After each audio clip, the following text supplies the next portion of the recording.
Top news. साथियों नमस्कार, स्वागत है आपका हमारे चैनल जिला टॉप न्यूज में। मैं सुरेश गौतम। आप देख रहे हैं बहुजन समाज पार्टी के मंडल जोन कोऑर्डिनेटर सर्वेंद्र अंबेडकर ने बताया डॉक्टर भीमराव अंबेडकर के संघर्ष के बारे में और क्या क्या कहा, देखें पूरी कवरेज विस्तार से। कुछ घर नीलाम हुए पूरे देश में, बैंक ऑफ बड़ौदा का लोग, लेकिन इनके घर का नीलाम नहीं हुआ। क्यों नहीं हुआ? उस दिन लिखकर आ गया कि तकनीकी खराबी के कारण इनका घर नीलाम नहीं किया जा सकता है, क्योंकि वो भारतीय जनता पार्टी के सांसद थे और कुछ जो 400-500 घर थे उनके नीलाम कर दिए गए, इनका घर नीलाम नहीं हो गया। तो उद्योगपतियों के इशारों पर चलती, आप देख लीजिए गांव-गांव में जो ये पाइपलाइन चलाई जा रही है, ये जो पाइपलाइन देखिए आप चलाई जा रही, कौन लिए? बड़े बड़े उद्योगपति लिए हैं। भारतीय जनता पार्टी को सिर्फ 4 लोग चला रहे थे, 2 लोग खरीद रहे हैं और 2 लोग बेच रहे हैं।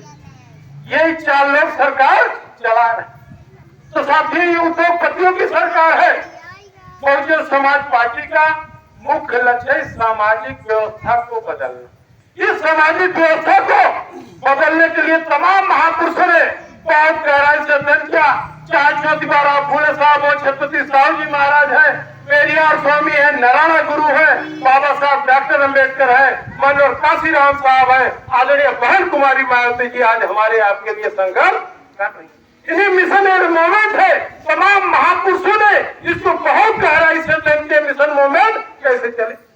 और सब पार्टियां, चाहे Samajwadi party, Congress party, Bharatiya Janata party, ये सिर्फ पार्टी है, लेकिन बहुजन समाज पार्टी पहले मिशन है, पार्टी बाद में। तमाम महापुरुषों ने इसको चलाने का काम किया। उसी क्रम में हम लोग भी, आप लोग भी हैं, जो हमारे सेक्टर की कमेटी के जो पदाधिकारी हैं, बूथ कमेटी के पदाधिकारी हैं, इनसे हमारा निवेदन है कि ये मिशन मूवमेंट ये चलने रुकने न पाओ साथियों, चलता रहे हमेशा साथियों। ये सबकी जिम्मेदारी बनती है, किसी एक विशेष की जिम्मेदारी नहीं बनती है। अगर यही बाबा साहब डॉक्टर अंबेडकर अगर ये सोच लिए होते तो आज वो अकेले में राजा होते, लेकिन किसके लिए पूरी जिंदगी लगा दी? हमारे बहुजन समाज के लोगों के लिए लगा दी।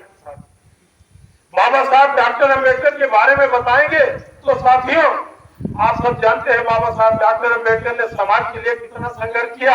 लेकिन साथियों, एक पॉइंट में बताऊंगा, माननीय बहन जी ने 2014 में हम लोगों को अपने आवास पर कोऑर्डिनेटर की मीटिंग की थी, उसमें बताया था कि जो हमारे लोग रहे उसमें आप लोग इसको महत्वपूर्ण चीजें जरूर बताएं।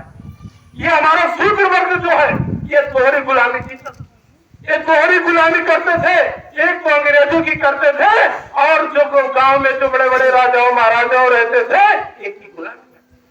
बाबा साहब बहुत चिंतित थे कि कैसे इनको हमारा शुद्ध वर्ग गुलामी से आजादी मिले। बाबा साहब ऐसे अंग्रेजों के सामने हाथ जोड़ते थे, गिड़गिड़ाते थे कि कैसे आपको आजादी मिलेगी। तो बाबा साहब की बात अंग्रेजों ने मान ली। तो फिर उस समय 1928 में लॉर्ड लिथियन एक अंग्रेज थे, उन्हीं की अध्यक्षता में एक कमेटी का गठन हुआ। उस कमेटी के मेंबर बाबा साहब डॉक्टर अंबेडकर भी थे। उस कमेटी का काम था कि शूद्र ये कौन है कि इनको हक हिस्सा अधिकार मिल सके।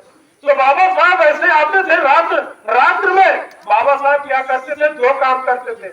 दिन में उस कमेटी के साथ रहते थे और रात्र में शूद्र बस्तियों में जाते थे, समझाते थे। बाबा साहब को पता थी कि ये हमारे लोग हैं, कम पढ़े लिखे थोड़ा सा है, हो सकता है कमेटी के सामने वो बात न रख पावे, और इसलिए मैं रात में जा रहा हूँ, समझाऊंगा लोगों को। तो जैसे आते थे समझाते थे लोगों को, तो बाबा साहब कहते थे भाई देखो, हम ये जो बता रहे हैं इसको आप अपने तक रखिएगा, जो कमेटी आएगी यही बताना, नहीं तो आपको हक हिस्सा अधिकार नहीं मिलेगा। जैसे बाबा साहब ऐसे बाहर निकलते थे, जाते थे, तो ऐसे कुछ चलाक लोग बैठे रहते थे, गांव में ऐसे घुस जाते थे। गांव जो ऐसे घुस जाते थे, समझाए रहते थे बाबा साहब की बताना नहीं, लेकिन कहते थे क्या करने यहाँ पर डॉक्टर अंबेडकर आए थे। तो ऐसे गए यादव बस्ती में गुमराह करने के लिए लोगों को। यादव बस्ती में कहे अरे आप तो भगवान किस खानदान के हो, कहाँ अंबेडकर के चक्कर में पड़े हो। ऐसे लोग करके उनको गुमराह कर निशान बस्ती में गए, कि बाबा साहब यहाँ पर क्या करने आए थे, क्या समझा रहे थे, वहाँ के लोगों ने भी बता दिया। कहा अरे आपने भगवान राम की नैया पार लगाई थी, कहा डॉक्टर अम्बेडकर के चक्कर, वो भी गुमराह हो गए। कुर्मी समाज में गए, कहे आप तो छत्रपति साहू जी महाराज के खानदान के हो, कहा अम्बेडकर के चक्कर में पड़े हो। जब अगले दिन जब कमेटी जाती है तो जो लोग गुमराह हो गए वो लोग हक हिस्सा अधिकार नहीं पाए।